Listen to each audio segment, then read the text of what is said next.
Vita vya Ukraine na Urusi vinaingia katika mwaka wake wa 3 bila dalili ya kupungua.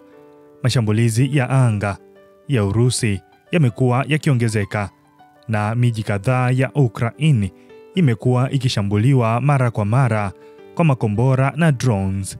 Katika mazingira haya, Rais wa Ukraine Volodymyr Zelensky ameendelea kuomba msaada zaidi kutoka kwa Marekani na washirika wengine wa Magharibi, akisisitiza umuhimu wa silaha za kisasa ili kuweza kulinda taifa lake. Mojawapo ya hatua kubwa zaidi ni ombi la Ukraine kwa Marekani kutoa makombora ya masafa marefu. Ombi hili limeibua mjadala mpana wa kidiplomasia na kijeshi, huku wengi wakijiuliza, je, makombora haya yanaweza kubadilisha mizania ya nguvu katika vita vya Ukraine? Kombora la Tomahawk ni kombora la kisasa linalotengenezwa na Marekani. Ni aina la kombora linalosafiri kwa kasi kidogo ikilinganishwa na sauti, lakini linaweza kufika mbali zaidi, kati ya kilomita 1550 hadi 2500. Pia lina uwezo wa kubeba vilipuzi vizito vya kawaida vyenye uzito wa kilo 1000 na hata mabomu ya cluster.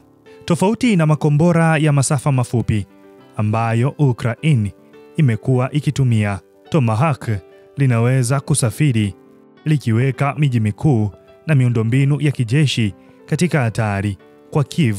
Hii ni silaha ya kuongeza usawa katika vita ambavyo kwa muda mrefu imekuwa ikipokea mashambulizi kutoka mbali, uwezo mkubwa wa kulipiza kwa kiwango kikubwa.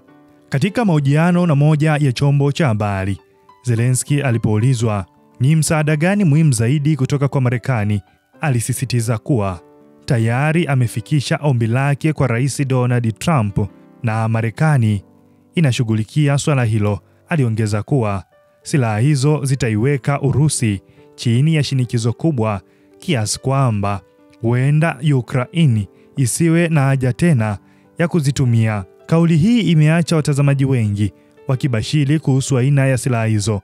Baadaye, ripoti ya The Telegram ilifichua kwamba katika kikao cha ghafla cha Trump na Zelensky, aliomba makombora hayo. Ikiwa ni kweli Marekani itatoa silaha hizo, zitakuwa miongoni mwa msaada mkubwa zaidi wa kijeshi ambao Ukraine imewahi kupata. Iwapo Ukraine itapokea makombora ya Tomahawk, kuna uwezekano mkubwa vita vikapata mwelekeo mpya. Moja, kuongeza uwezo wa kushambulia ndani ya Urusi.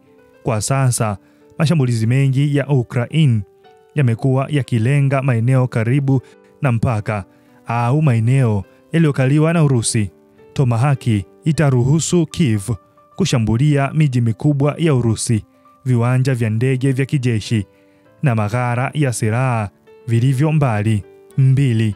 Kuwepo kwa shinikizo la kisiasa kwa Putin. Urusi imekuwa ikijivunia kwamba ardhi yake iko salama kutokana na mashambulizi ya moja kwa moja, lakini iwapo Moscow ingeingia kwenye hatari, shinikizo la ndani kwa Putin kuhitimisha vita lingeongezeka. 3. Kuweka Magharibi kwenye mizani. Marekani na washirika wake watajikuta katika nafasi ngumu. Wakitumia makombora haya, Urusi inaweza kutafsiri kama hatua ya moja kwa moja ya NATO kuingia vitani. Hali hii inaweza kuongeza hatari ya mgogoro mkubwa zaidi. Ukraine ipo katika hali ngumu sasa.